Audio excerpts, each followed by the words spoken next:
हमारे साथ अभी विभूतिपुर के विधायक अजय कुमार हैं, हम उनसे सीधे बात करेंगे।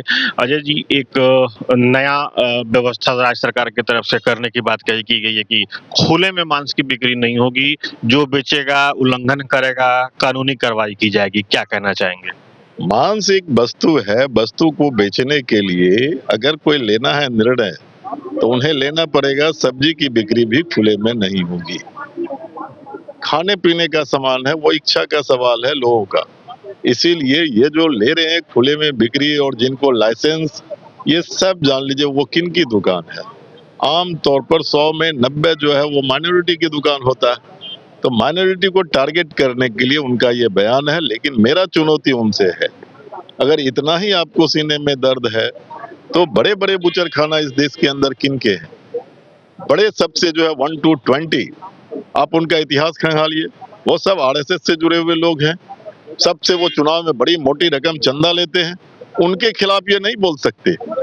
लेकिन ये निरीह जनता जो है, गरीब जो है, मुसलमान लोग जो है, मुस्लिम लोग जो है, उनको टारगेट करने के ख्याल से कर रहे हैं। कहा कि माइनॉरिटी को टारगेट किया जा रहा है, क्यों किया जाएगा? वोट का ध्रुवीकरण करने के लिए। अगर वो नहीं करेंगे तो इनकी सत्ता चली जाएगी। मतलब मांस की बिक्री पे रोक, माइनॉरिटी पर अगर वो नहीं करेंगे हमला तो इनकी सत्ता चली जाएगी। अब उनका ये कहना है कि नियम के विरुद्ध अगर है, तो सवाल ये है कि नियम अगर है तो उसका इम्प्लीमेंटेशन क्यों नहीं किया? नियम कब बनाया? 20 साल से तो राज कर रहे हो। आज नींद खुली है क्या? 20 साल से तो वही राज कर रहे हैं ना। आज खुली है। नियम कब बनाया?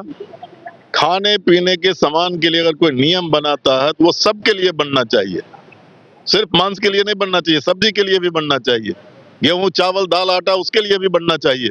सड़क पर सब्जी बिकते रहती है, मक्खी उस पर बैठते रहता है, कई तरह की बीमारियों को लेकर के आता है, वो नहीं उनको दिखाई पड़ता है।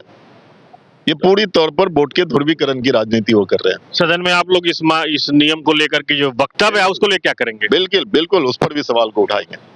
ये थे हमारे साथ विभूतिपुर के विधायक अजय कुमार। इन्होंने स्पष्ट रूप से कहा कि जो भी स्टेप उठाया जा रहा है राज्य सरकार की तरफ से, ये पूरी तरीके से वोटों के ध्रुवीकरण को लेकर के किया जा रहा है, क्योंकि मांस की बिक्री करने वाले बकौल अजय कुमार 80% माइनॉरिटी समाज से ताल्लुक रखते हैं और इनको टारगेट करने के लिए बीजेपी सरकार ने इस कदम को उठाया। उनका ये भी कहना है कि केवल मांस पे ही क्यों, अगर नियम बनाना है तो सब्जियों पर भी बने, अनाज पर भी बने, क्योंकि सब्जियां भी खुले में बिकती हैं, उनके ऊपर गंदगी रहती है। बहरहाल उनका ये भी कहना है कि सदन में इस मामले को उठाया जाएगा।